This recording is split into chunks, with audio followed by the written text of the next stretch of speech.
మీకు తెలుసా, భగవాన్ జగన్నాథుడి అసలు రూపం ఈ చెక్కమూర్తి కాదు, కానీ మెరిసే నీలం రాయి రూపంలో ఉండేది మొదట. దాన్ని నీలమాధవుడు అని పిలిచేవారు. ఆ దివ్య రాయి ఎక్కడికి పోయింది? భగవంతుడు అసంపూర్ణ మూర్తిగా ఎందుకు మారిపోయారు? ఈ కథ మాల్వారాజు ఇంద్రద్యుమ్నుడితో మొదలవుతుంది. ఒడిశాలోని దట్టమైన అడవుల్లో భగవాన్ విష్ణువు నీలమాధవుడి రూపంలో సాక్షాత్తు పూజింపబడుతున్నాడని రాజుకు తెలిసింది. ఆయన తన మంత్రి విద్యాపతిని ఆ మూర్తిని వెతకడానికి పంపారు. విద్యాపతి అడవుల్లో తిరుగుతూ ఆదివాసి సర్దారు విశ్వవసు వద్దకు చేరుకున్నాడు. ఆయన ఒక గుహలో రహస్యంగా నీలమాధవుడిని పూజిస్తూ ఉంటాడు.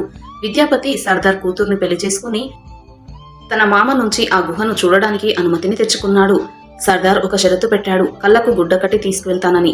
కానీ విద్యాపతి తెలివిగా దారిలో ఆవాలు గింజలు రహస్యంగా చల్లాడు, కళ్లకు గంతలు కట్టుకుని. కొన్ని రోజుల తర్వాత వర్షం పడ్డప్పుడు ఆవాలు మొలకలు ఎత్తాయి. విద్యాపతికి గుహకు మార్గం తెలిసిపోయింది ఆ మొలకల ద్వారా. వెంటనే రాజుకు వార్త పంపాడు. రాజు ఇంద్రద్యుమ్నుడు తన భారీ సైన్యంతో గర్వంగా భగవంతుడిని తీసుకువెళ్లడానికి వచ్చాడు.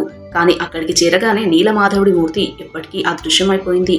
భగవాన్ తన భక్తుడైన విశ్వవసుతో జరిగిన మోసం రాజు గర్వానికి కోప్పడ్డాడు. రాజు ఏడ్చి క్షమాపణ కోరి అన్నం నీళ్లు మానేశాడు.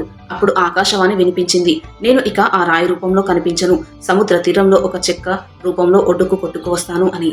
కొంతకాలం తర్వాత పూరి సముద్ర తీరంలో ఒక విశాలమైన అద్భుత చెక్క తేలుతూ వచ్చింది.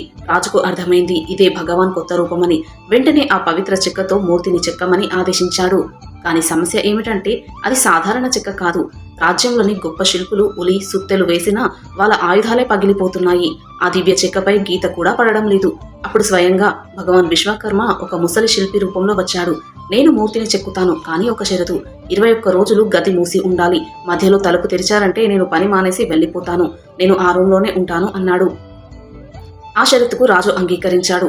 15 రోజుల వరకు లోపల నుంచి ఉలి శబ్దాలు వినిపించాయి. కానీ ఆ తర్వాత అకస్మాత్తుగా నిశ్శబ్దం. దాంతో రాణి గుండిచాకు అనుమానం వచ్చింది, ఆ వ్యక్తి లోపల చనిపోయి ఉంటాడేమో అని. దాంతో భయంతో తలుపు తెరిచారు. కానీ లోపల చూస్తే శిల్పి అదృశ్యం.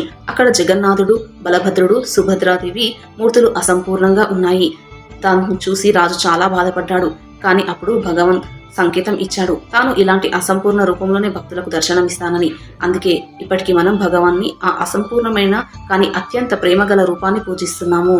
కామెంట్స్ లో జై జగన్నాథ అని తప్పక రాయండి వీడియో నచ్చితే.